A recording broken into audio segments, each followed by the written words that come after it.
Hello, my name is Samir Patel, and I'm a graduate student at Emory University in Atlanta. In this speech, I will explain my views on our Constitution for the Constituting America Foundation's We the Future 2020 Scholarship Contest.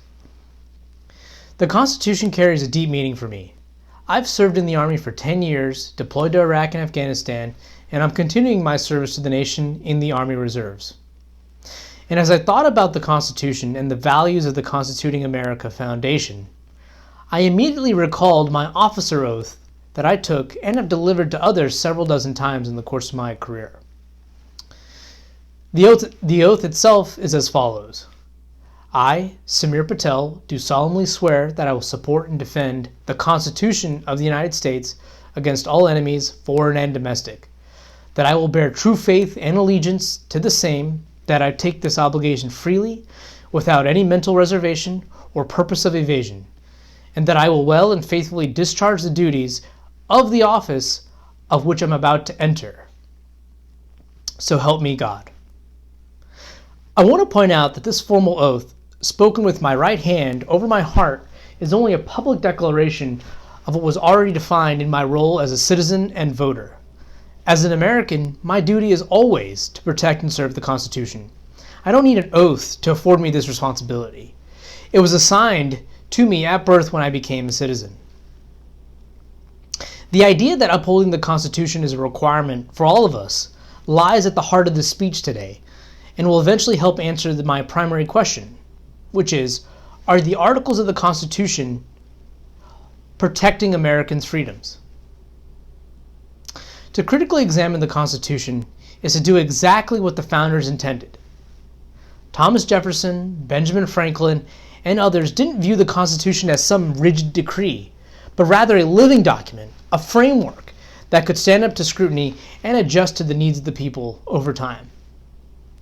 Rather than a set of rules, the 7 Articles of the Constitution guide us in achieving the visionary aims set out by the preamble, which are to form a more perfect union, establish justice, ensure domestic tranquility, provide for the common defense, promote general welfare, and secure the blessings of liberty for ourselves and our posterity.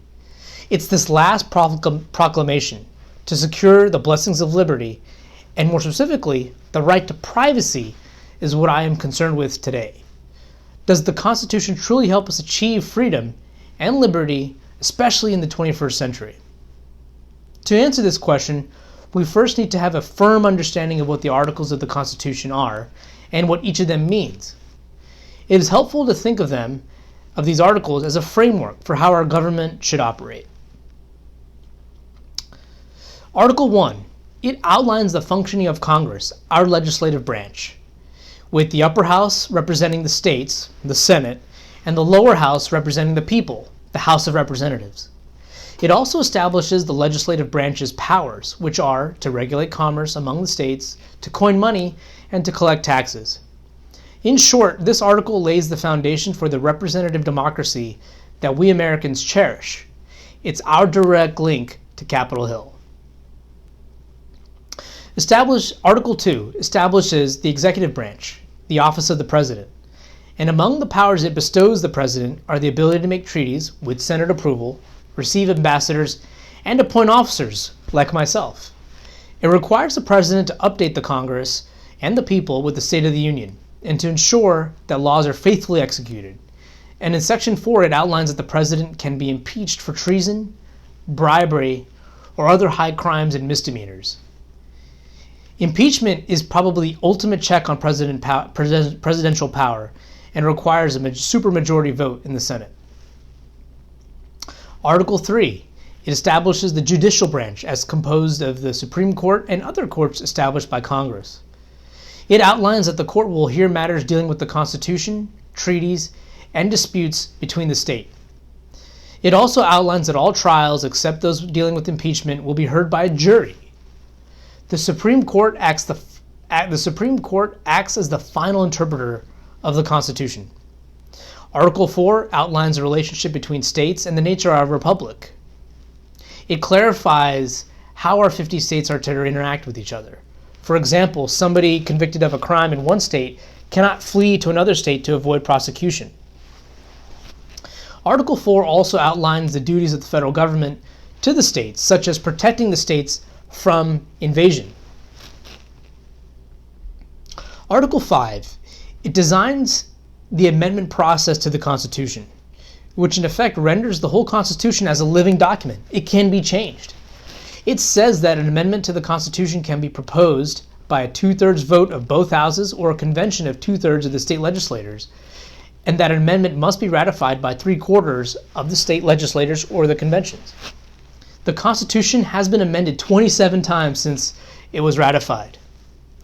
Article 6, it establishes the Constitution and any related legislation as the supreme law of the land.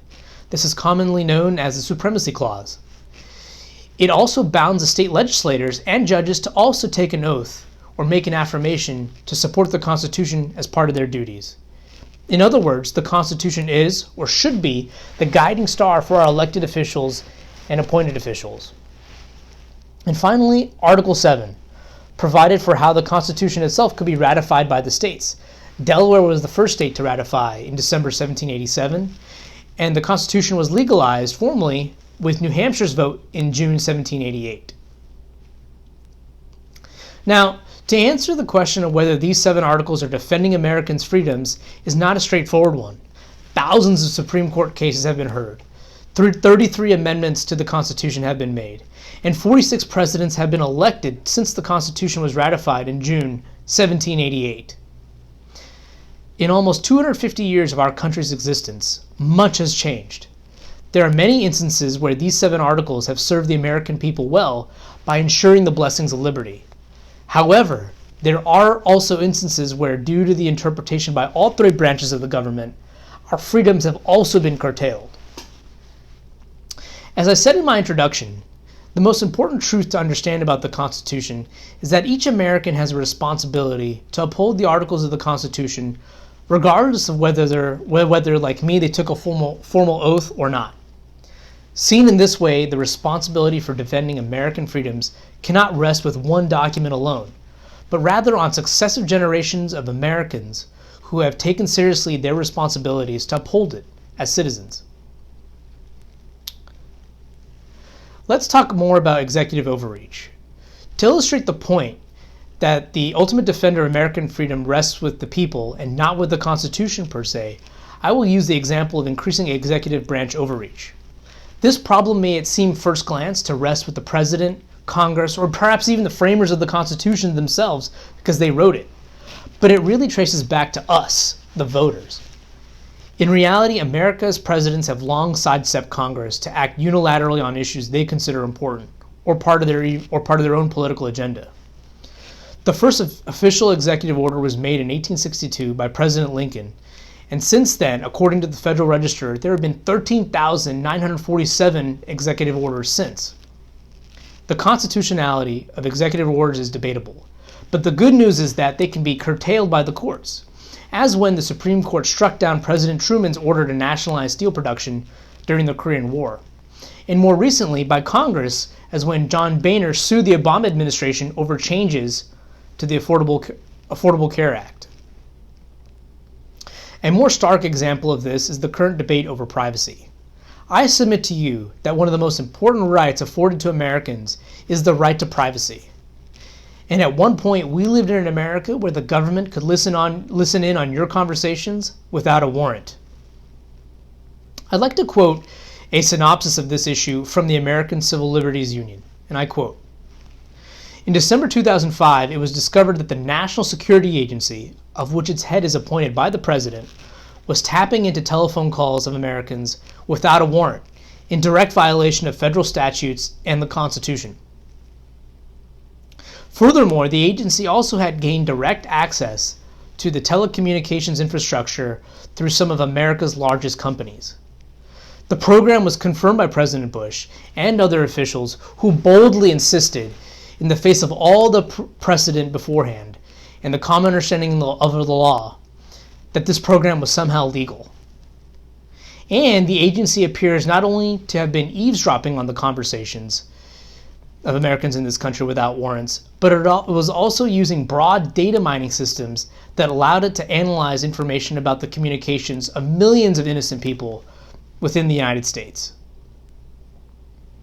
In August 2006, in a lawsuit brought by the ACLU, a federal judge found actually that the program was both unconstitutional and illegal. But to add further confusion, the U.S. Court of Appeals actually overturned that decision, but remarkably did not actually conclude the legality on the program at all.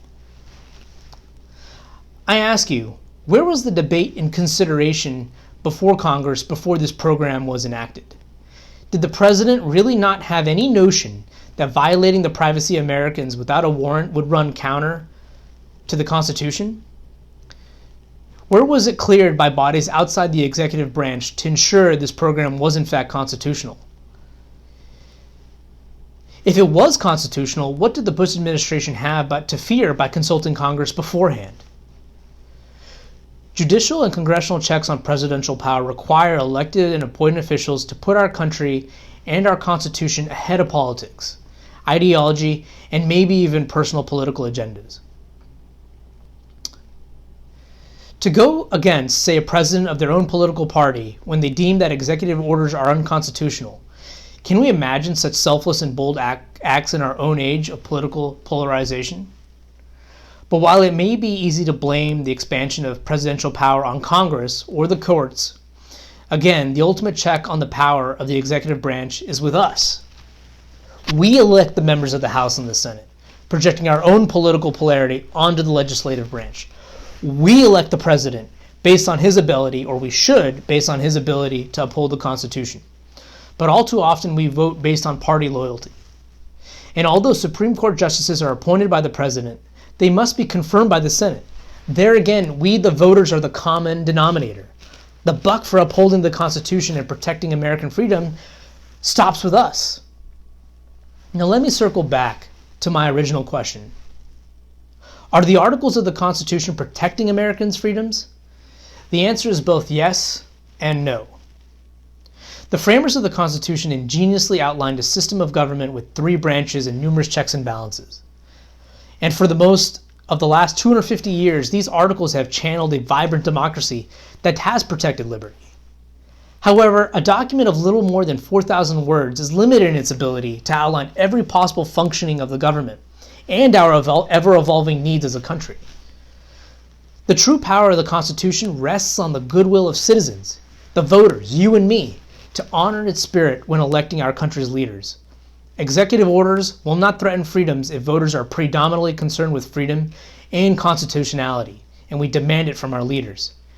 Here I am reminded of what Benjamin Franklin said to that passerby outside the first Constitutional Convention, when she asked him about the form of government that they had decided on.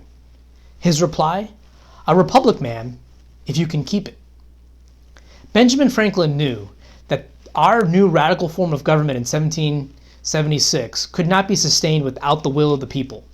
He realized that no matter how tirelessly has he and other framers worked to make the Constitution, the ultimate roadmap for securing the blessings of liberty and our privacy would be ultimately up to the voters who continuously cultivate these freedoms and demand it from our leaders. For this reason, I cannot blame the articles themselves for any regression in our freedoms. It rests with the people through our representative government and our enforcement of the checks and balances. And like the preamble says, it starts with we the people. My point is particularly salient in an election year, and it is my hope that all Americans will exercise their own freedoms this November and vote for candidates that they believe who will respect the values of the Constitution and the articles outlined therein. In closing, as we approach Veterans Day in November, I would like to leave you with this thought. Every day, hundreds of thousands of Americans place their lives and even the well-being of their families at risk so that we can maintain our freedoms. If you think about it, the Constitution is just a piece of paper. By itself, it does not guarantee anything. It takes our collective human energy to bring the preamble and the articles to actual life. Just as soldiers like myself work to defend our nation's sovereignty against our foreign enemies, I ask that you, my fellow citizen, to defend our Constitution domestically by holding our leaders accountable. It's not that a foreign country will be our undoing. It will be our own apathy. Thank you for joining me on the front lines.